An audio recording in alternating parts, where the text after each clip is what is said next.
bagi kami di tengah-tengah pandemi COVID-19 ini. Ja, gib weiter deine Allheilskraft in unseren Körper, damit wir die Abwehrkräfte gegen diesen Virus haben. Berikan kami kekuatan dan daya tahan tubuh yang kuat supaya kami bisa menghadapi virus ini. Dir gehört alle Ehre und Herrlichkeit. Bagimu segala kemuliaan dan hormat.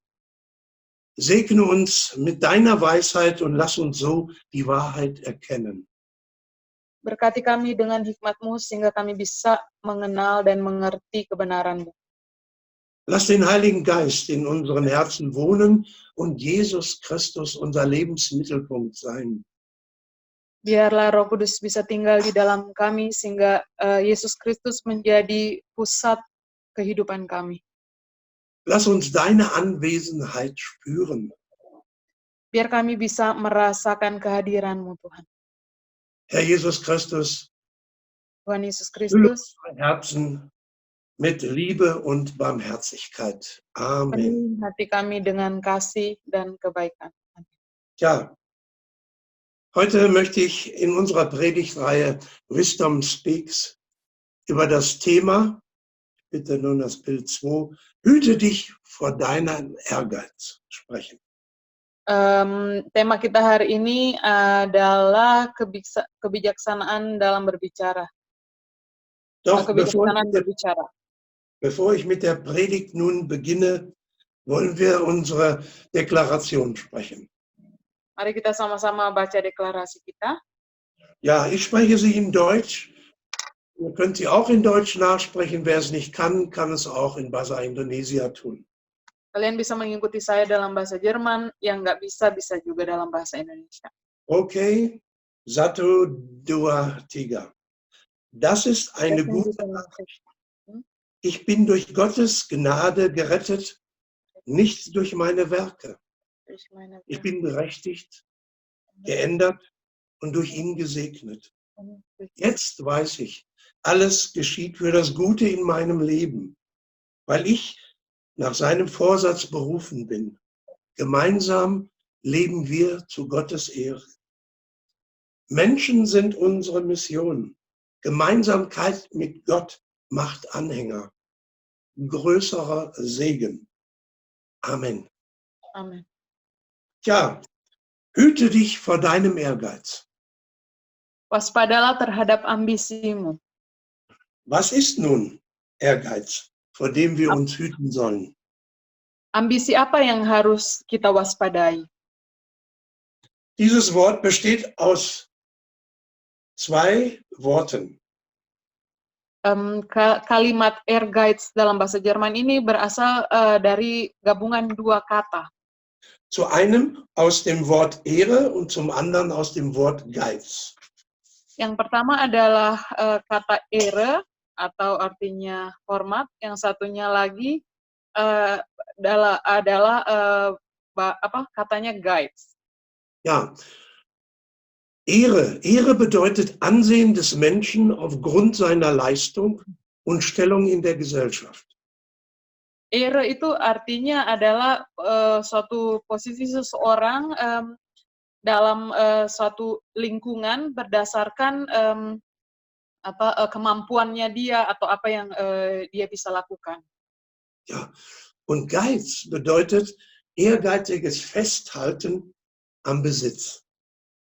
Dan Geiz itu ada hubungannya dengan kepemilikan. Ehrgeiz besteht also aus 2 unterschiedlichen Worten. Jadi kata ini berasal dari 2 kata yang berbeda. Dem positiven Wort Ehre und dem negativen Wort Geiz, dem engherzigen Festhalten an etwas. Jadi pertama Ehre artinya kehormatan, atau Geiz kayak pelit gitu. 2 hal yang sangat bertolak belakang. Im Lexikon fand ich folgende Definition für den Ehrgeiz. Di dalam kamus ada definisi dari kata Ehrgeiz ini. Es ist das Streben nach Leistung, um damit andere zu übertreffen. Dan artinya adalah keinginan untuk benar-benar mencapai sesuatu hal untuk melebihi orang lain. Ja, man muss zwei Arten von Ehrgeiz dabei unterscheiden. Kita harus bisa membedakan dua arti dari kata ambisi ini yang berbeda satu dengan yang lain. Zum einen den gesunden Ehrgeiz, Yang pertama adalah ambisi yang sehat, der als normales Antriebserlebnis auf Leistungsanerkennung gerichtet ist, wie zum Beispiel beim Sport. jadi seperti di sport ada keinginan untuk memberikan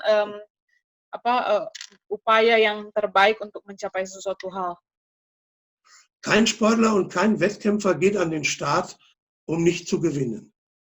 Nggak ada pelari atau orang berolahraga di suatu perlombaan tanpa pengen menang. Oder im Beruf hat man den Ehrgeiz, so weit wie möglich eine gute Arbeit zu machen. Dan juga dalam pekerjaan kita memiliki suatu ambisi untuk sebaik mungkin bisa melakukan pekerjaan kita dengan sebaik-baiknya. Aber zum anderen gibt es auch den krankhaften Ehrgeiz. Tapi di lain pihak ada juga ambisi yang salah, ambisi yang sakit. Dieser krankhafte Ehrgeiz, der durch übersteigerte Leistungen eigene Minderwertigkeiten und Minderwertigkeitsgefühle kompensieren will, zum Schaden anderer. Jadi keinginan untuk mencapai sesuatu hal supaya bisa mencapai sesuatu dan dapat melukai atau merugikan orang lain. Ja, die Grundlage meiner heutigen Predigt sind im Brief des Jakobus in dem Kapitel 3, die Verse 13 bis 18. Di Yakobus 3 ayat 13 sampai 18 adalah dasar dari tema atau khotbah yang mau saya sampaikan hari ini. In der deutschen Einheitsbibel sind diese Verse überschrieben mit die Weisheit von oben. Jadi ini diartikan adalah hikmat yang lahir dari kelemah lembutan.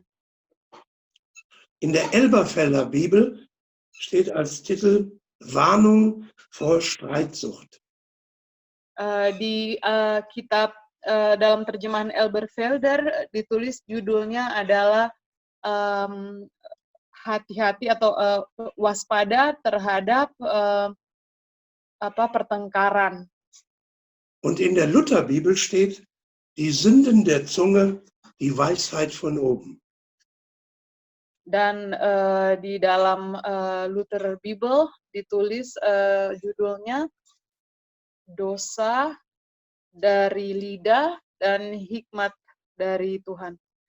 Tja, lesen wir zuerst in Vers Nummer 13. Mari kita baca ayat 13. Wer ist weise und verständig unter euch? Siapakah? Ja, Okay. bitte. Alles gut, steht schon da drauf. Ja. Ja. Er zeige aus dem guten Wandel seine Werke in Sanftmut der Weisheit. Man könnte aber auch es anders sagen. Kita juga bisa mengatakan dengan kata yang lain. Wer von euch meint, klug und weise zu sein? Ini tertulis di ayat 14.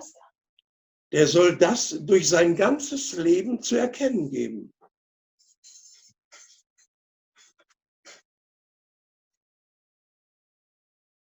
Nochmal, Peter. Bitte die Verse 14 und 15 nicht zeigen. Kommen noch. Man könnte es auch anders sagen.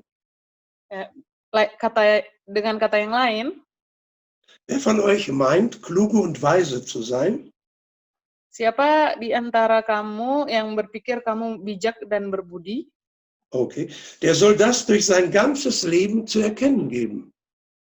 Sebaiknya dia bisa dengan cara hidup yang baik menyatakan perbuatannya. durch seine Freundlichkeit und Güte. lewat kebaikannya dan kelemah lembutannya. Diese sind Kennzeichen der wahren Weisheit.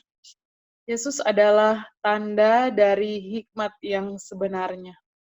Oder ganz einfach ausgedrückt, Atau dengan kata lain yang lebih mudah dimengerti, er soll in weiser Bescheidenheit die Taten eines rechtschaffenen Lebens vorweisen.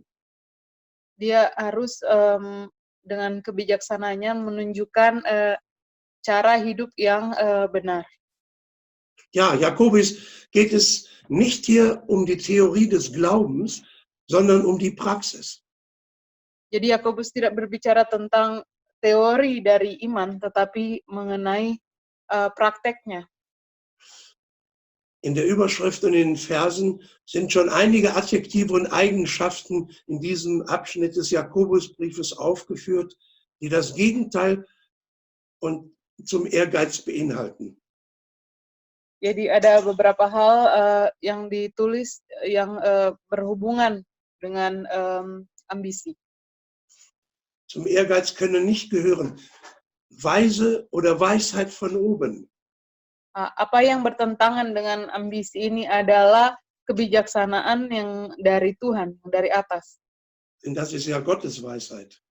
Yaitu kebijaksanaan dari Tuhan. Die Weisheit ist verständig. Hikmat ini dapat dimengerti. Sie ist klug. Dan juga bijak, pintar. Hat Sanftmut. Lemah lembut. Hat Güte. Memiliki kebaikan. Hat Freundlichkeit. Memiliki kelemah lembutan. Zeigt Bescheidenheit.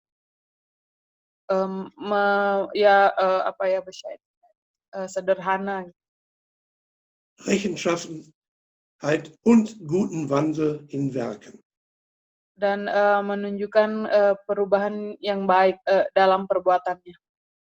Aber es ist auch eine Warnung vor Streitsucht und den Sünden der Zunge.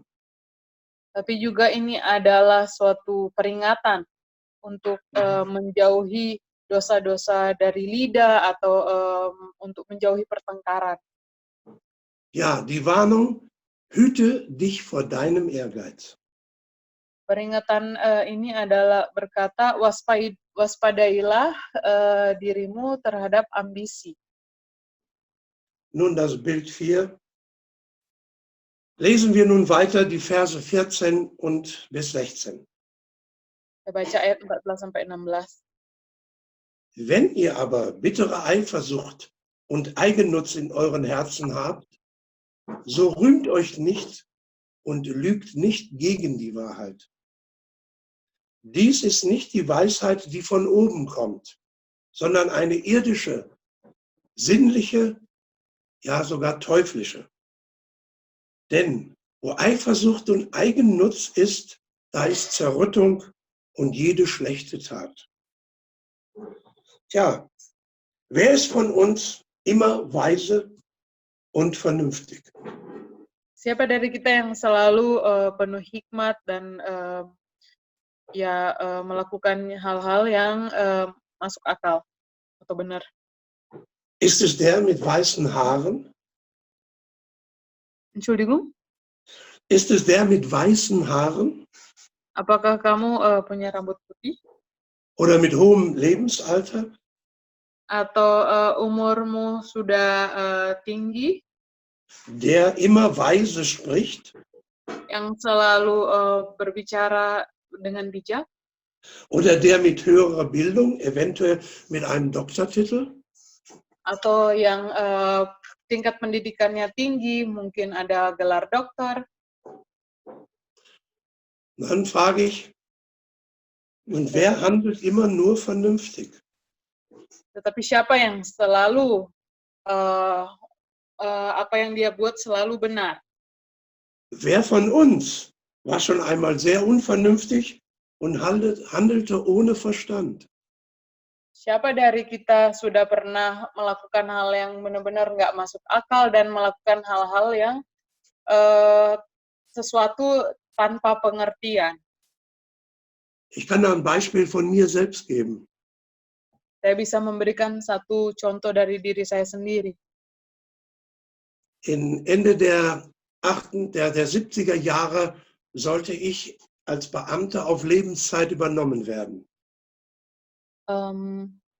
Also tahun 70-an, saya harusnya sebagai pegawai negeri harus apa ya, aus Lebenszeit übernommen werden. Ja, Voraussetzung ja. war, dass ich gesund und leistungsfähig bin. Syaratnya adalah saya harus sehat dan memiliki kemampuan yang tinggi. Ich hatte alles gut bestanden, sogar sehr gut bestanden. Saya lulus semuanya. Und dann stellte der Doktor mich auf die Waage. Dan si dokter suruh saya berdiri di atas timbangan. Und ich las 103 Kilogramm. Nah, berat saya 130 kilo. Also wie Rittersport, quadratisch, praktisch gut. Seperti Rittersport, kuadrat, praktis, gut. Da sagte der Doktor, alles ist okay, aber du musst abnehmen. Semuanya oke, tapi kamu harus turunin berat badan. Dafür hast du 6 Monate Zeit. Kamu punya waktu 6 bulan. Und wer mich kennt, weiß, wenn so etwas ist, dann mache ich das auch konsequent. Dan yang kenal saya tahu, kalau saya mau mencapai sesuatu, saya melakukannya dengan konsekuen. Ab dem nächsten Tag aß ich morgens nur noch ein Ei. Mulai hari besoknya, pagi-pagi saya cuma makan 1 telur. Ich trank 2 Liter Mineralwasser am Tag. Saya minum 2 liter air per hari. Und abends aß ich einen Apfel. Dan malam-malam saya hanya makan apel. Dazu ging ich zweimal in der Woche in die Sauna. 2 kali seminggu saya pergi sauna. Schwamm mehrmals 1000 Meter im Schwimmbad. Berenang beberapa ribu meter di kolam renang. Und so nahm ich ab. Dan kemudian berat badan saya turun. Nach 2 Monaten hatte ich 23 Kilo verloren. Setelah 2 bulan, saya sudah turun 23 kilo. War das vernünftig? Apakah itu masuk akal? Natürlich war das vernünftig, aber nicht in der Zeit. Mungkin ya, tapi tidak di saat itu. Ich musste zum Abschluss noch einen 5000 Meter Lauf absolvieren.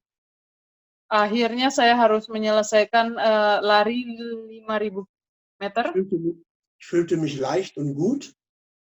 Saya merasa lebih ringan dan lebih baik. Ab der 4., 5. oder 6. Runde hatte ich plötzlich einen Tunnelblick. Was ist Tunnelblick?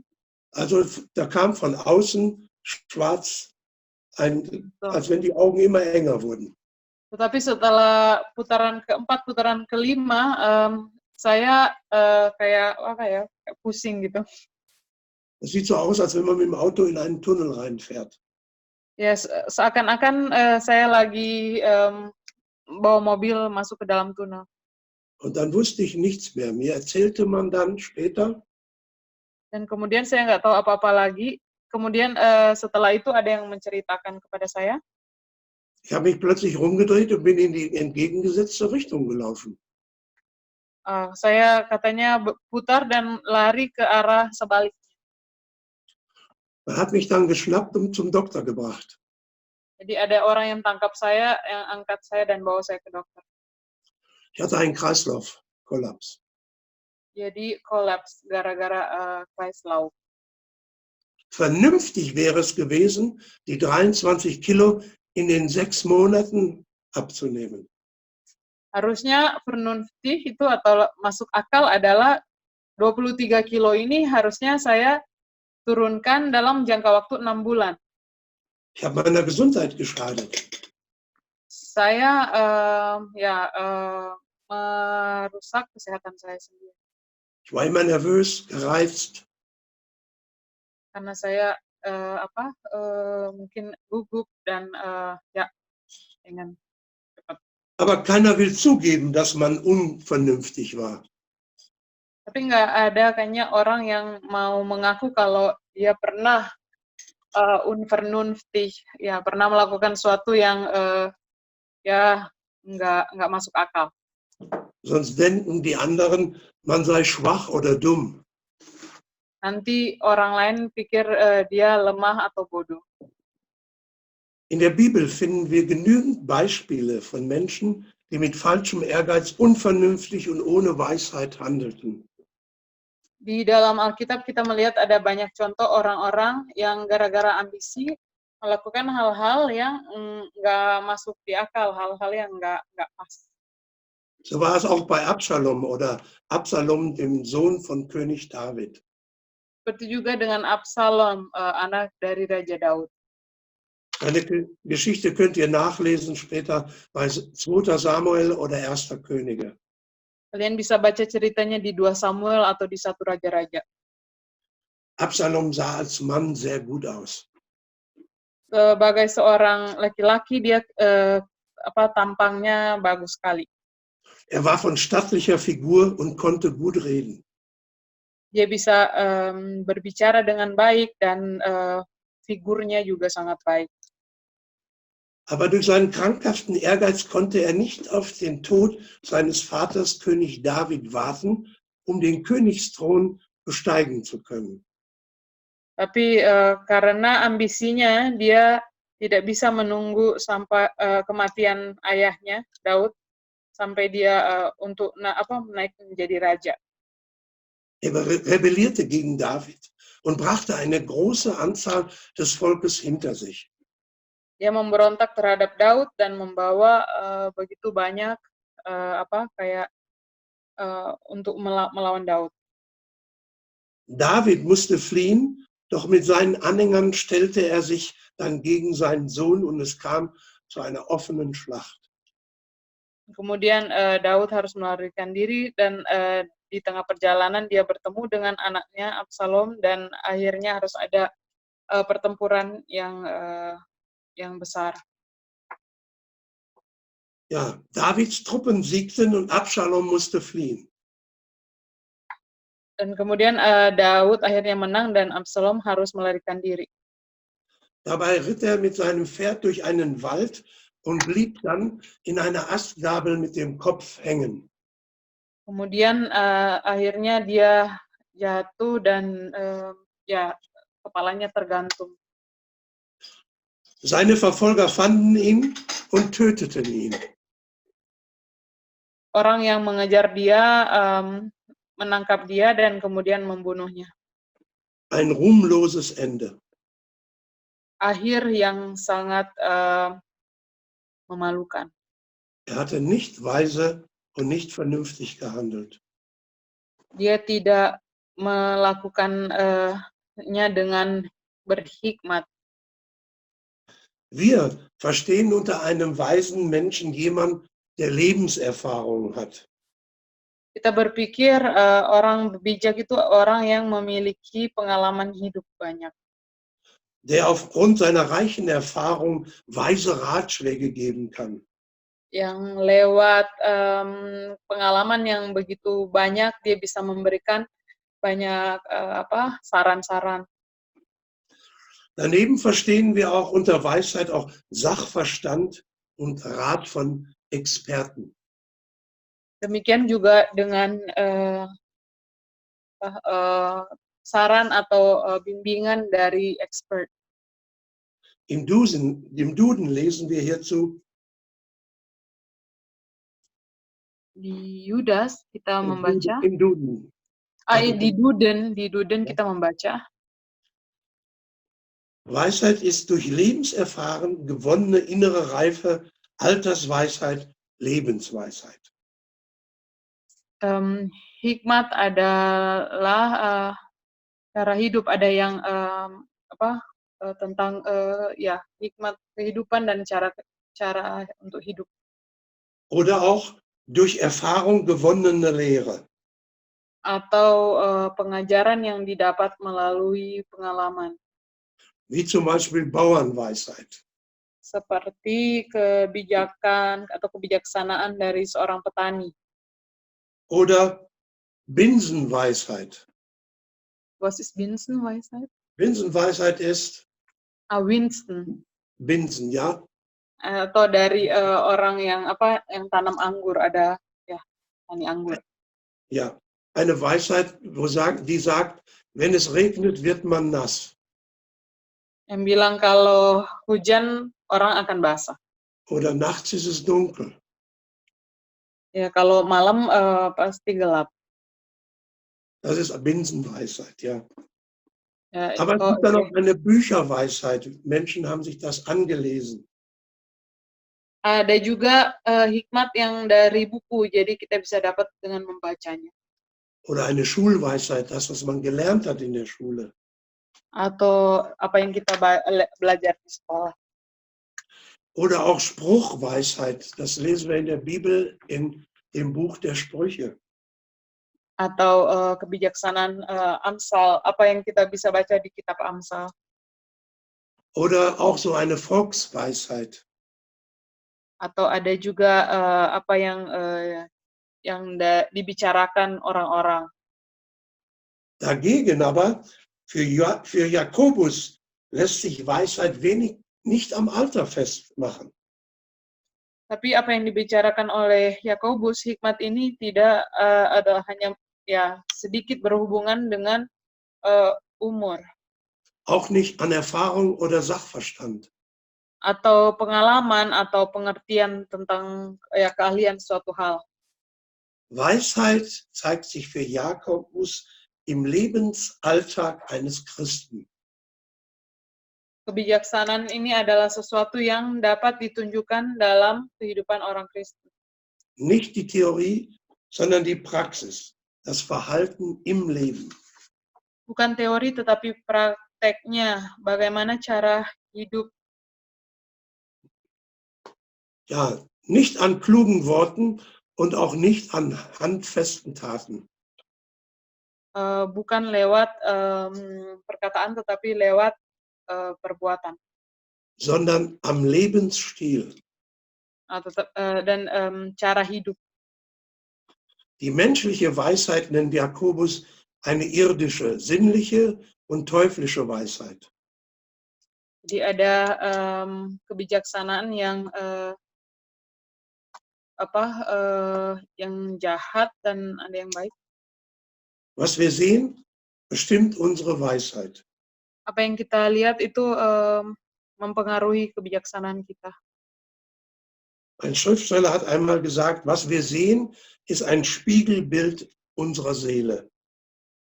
Apa yang kita lihat itu adalah cerminan dari jiwa kita. Da gibt es ein Beispiel, eine kleine Geschichte von Lasco Wolf. Ada satu contoh cerita pendek dari Lasco Wolf. Eine Frau wohnte mit ihrem Mann in einem wunderschönen Haus und hatte fast alles, was sie sich wünschen kann. Seorang wanita tinggal bersama suaminya di satu rumah yang baik dan apa yang dia butuhkan ada di sana. Aber eins regte sie immer auf. Tetapi ada satu hal yang membuat dia selalu emosi. Wenn sie aus dem Fenster schaute, sah sie immer die graue Wäsche ihrer Nachbarin. Karena setiap kali dia ngelihat dari jendela, selalu dia ngelihat jemuran tetangganya. Nicht wie ihre Wäsche, die immer strahlend weiß war, weil mit Persil gewaschen. Nggak seperti jemurannya dia yang semua putih, kinclong. Ini gara-gara dia selalu pakai persil. Ini tetangganya jemurannya tuh nggak kinclong gitu. Und das regte sie fürchterlich auf und sie diskutierte immer mit ihrem Mann darüber. Dia selalu kayak ya jadinya emosi dan selalu berdiskusi dengan suaminya. Das ging nicht nur Wochen, Monate, sondern Jahre. Und der Mann regte sich auch langsam auf. Aber über die Frau. Nggak cuman beberapa minggu, tetapi sampai beberapa tahun kayak gitu terus, dan akhirnya suaminya ini sebel juga sama istrinya. Dann wurde das Haus renoviert und der Mann und die Frau gingen in dieser Zeit in den Urlaub. Jadi rumahnya itu direnovasi dan waktu direnovasi ini suami dan istrinya ini pergi urlaub. Als sie zurückkamen und die Renovierung zu Ende waren, setelah mereka pulang dan renovasinya udah selesai, was machte die Frau als erstes? Apa yang dilakukan oleh istrinya pertama-tama? Sie schaute durch das Fenster auf die Wäsche ihrer Nachbarin. Dia ngeliatin lewat jendelanya, dia mau lihat jemuran tetangganya. Und sie konnte es nicht glauben, die Wäsche war strahlend weiß. Dia nggak bisa percaya karena jemurannya kinclong banget, putih gitu. Hat sie mit Persil gewaschen? Apa dia udah pakai persil? Aber ihr Mann lächelte nur. Suaminya hanya tersenyum. Und er sagte, mit der Renovierung haben wir auch neue, bessere Gläser in unsere Fenster bekommen. Dan suaminya bilang, ya setelah direnovasi, kita akhirnya dapat jendela yang lebih bagus. Und so ist es in unserem Leben. Dan begitulah dengan hidup kita. Wir sehen und die Dinge mit unseren betrübten Augen. Kita melihat hal-hal dengan mata yang kurang jelas. So wie die Frau immer nur graue Wäsche sah, so sehen wir auch die Welt manchmal nur grau. Seperti wanita ini selalu hanya melihat jemuran yang kotor gitu. Gitu juga dengan mata kita. Kadang kita melihat dunia ini hanya selalu abu-abu. Wir sehen nur das, was wir sehen wollen. Hanya melihat apa yang kita ingin lihat. Oder was wir schon voreingenommen wahrnehmen. Atau apa yang sebelumnya kita pikir. Genauso ist es mit dem, was wir sagen. Demikian juga dengan apa yang kita katakan. Jakobus meint, unsere Worte sind ein Spiegelbild unserer Seele. Menurut Yakobus, perkataan kita itu adalah cermin dari jiwa kita. Menschliche Worte helfen nicht weiter. Perkataan manusia tidak membantu kita. Sie können noch so klug und richtig sein. Mereka bisa pintar sekali dan benar sekali. Nur der Schöpfer des Menschen kann uns helfen. Tapi hanya pencipta manusia saja yang bisa menolong kita. Nur die Weisheit, die von Gott kommt, bringt uns letztlich weiter. Hanya hikmat yang berasal dari Tuhan yang akan membawa kita maju. Und da kann man nur eins sagen, wir lesen nun mal in Sprüche Kapitel 3, Vers 5. Di dalam Amsal 3 ayat 5.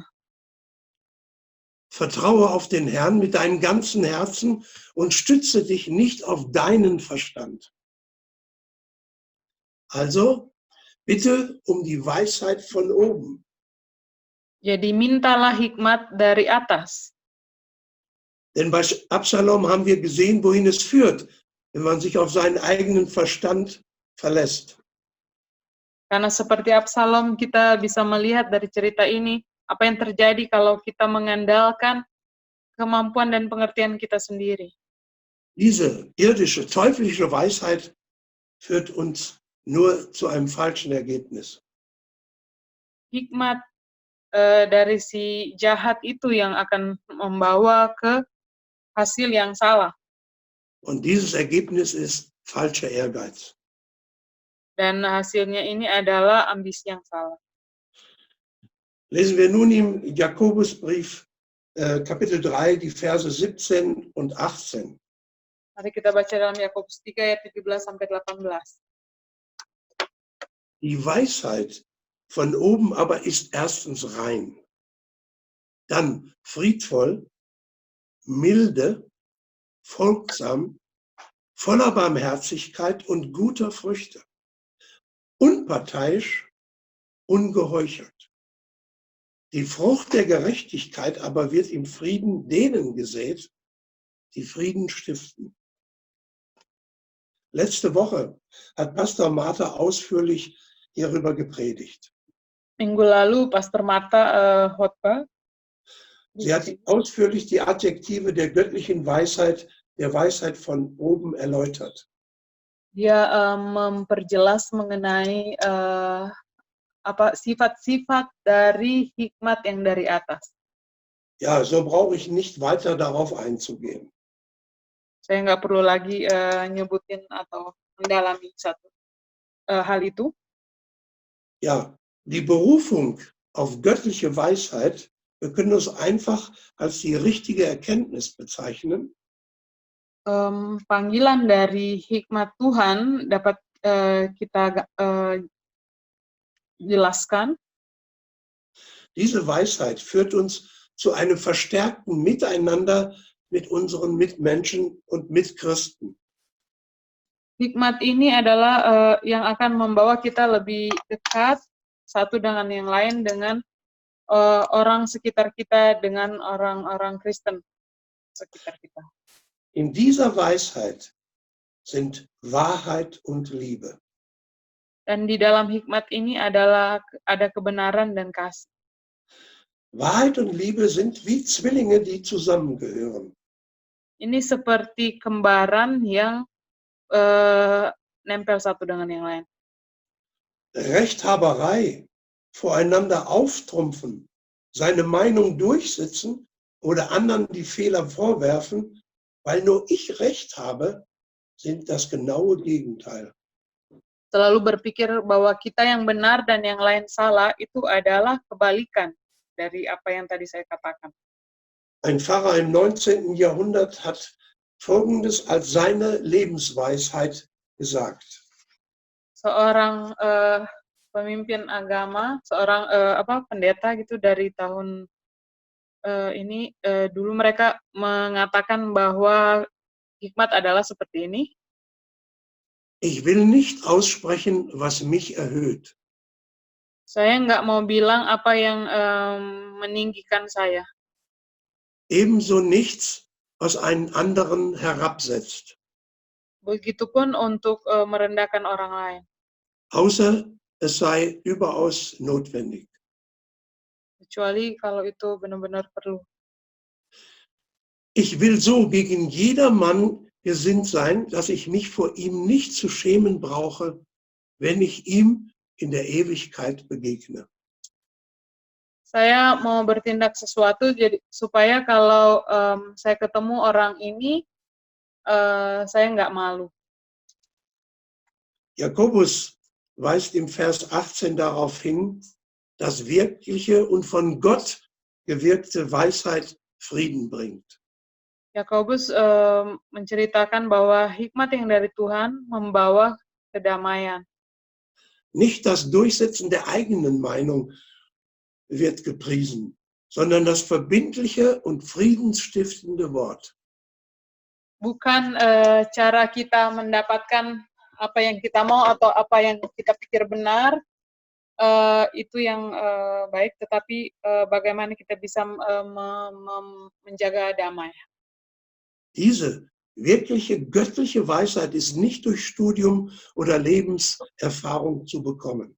Ini adalah hikmat yang tidak bisa kita dapat lewat belajar. Wirkliche göttliche Weisheit ist immer ein Geschenk. Dan hikmat dari Tuhan itu selalu adalah sebuah hadiah. Ein Geschenk Gottes, das wir nur betend empfangen können. Die Hadiah Weisheit dari Tuhan yang hanya kita bisa dapat apabila kita berdoa dan minta. Jadi itu adalah hikmat yang dari atas. durch menschliche Anstrengungen allein wird sich weder unsere Motivation verändern, noch kriegen wir das mit dem Frieden richtig hin. Dengan motivasi manusia sendiri kita nggak bisa mencapainya.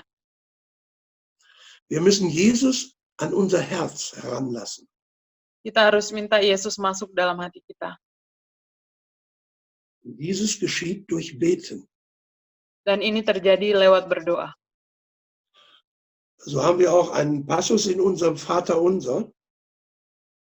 Makanya ada kalimat di dalam doa Bapa kami. Führe uns nicht in Versuchung, sondern erlöse uns von dem Bösen. Jangan membawa kami ke dalam pencobaan, tetapi lepaskanlah kami daripada yang jahat. Anders heißt es, zügle unseren falschen Ehrgeiz, damit wir nicht Böses tun. Dengan kata lain, menjinakkan ambisi kita yang salah, supaya kita tidak melakukan hal yang jahat. Ja, mit einem Vers aus dem Brief Jakobus, Kapitel 1, Vers 5, möchte ich nun schließen. Ich bitte das Bild 8. Saya mau menutup dengan ayat dari Yakobus 1 ayat. Wenn aber jemand von euch an Weisheit mangelt, so bitte er Gott, der allen willig gibt und keine Vorwürfe macht, und sie wird ihm gegeben werden. Und der Friede Gottes, der höher ist als jeglicher menschlicher Verstand, bewahre unsere Herzen und Sinne in unserem Herrn Jesus Christus. Amen. Sejahtera Tuhan menjaga memelihara kita dalam Tuhan Yesus Kristus. Amin. Lasset uns beten. Mari kita berdoa. Herr Jesus Christus, bewahre uns vor unserem Ehrgeiz und hüte unsere Zunge. Tuhan Yesus, jaga kami dari segala ambisi kami dan jaga apa yang lidah kami katakan. Lass uns mit Liebe unseren Menschen, unseren Mitmenschen begegnen. Biarlah kami bisa dengan kasih menghadapi orang-orang di sekitar kami. Segne uns mit deiner Weisheit, damit wir die Wahrheit erkennen und auch dann danach handeln. Berkati kami dengan hikmat-Mu supaya kami bisa mengerti kebenaran-Mu dan juga melakukannya. Lass in uns keinen Stolz aufkommen und uns überheblich gegenüber anderen sein. Hindarkan kami dari segala kesombongan. Öffne unsere Augen und Herzen, um die Wahrheit zu erkennen. Buka mata dan hati kami untuk boleh melihat kebenaran. Herr Jesus Christus, beschütze uns auf allen Wegen, besonders in dieser Zeit bei dem bösen Virus. Tolong kami, lindungi kami dari segala hal yang buruk, terutama di saat-saat ini di mana kami menghadapi virus. Hilf allen in unserer Gemeinde, die gerade krank oder verletzt sind. Tolong semua jemaat kami, bila ada yang sakit atau yang terluka. Lass die Mächtigen und Regierenden in der Welt, besonders in Indonesien und Deutschland, erkennen, dass nur das friedliche Miteinander und das Achten des anderen zu wahrem Frieden und Wohlstand in der Welt für alle Menschen führt. Biarlah orang-orang yang ada di sini maupun yang ada di Indonesia boleh menyadari bahwa hanya dengan kedamaian kita bisa mendapatkan kebahagiaan bagi orang-orang. Halleluja. Amen. Halleluja. Amin.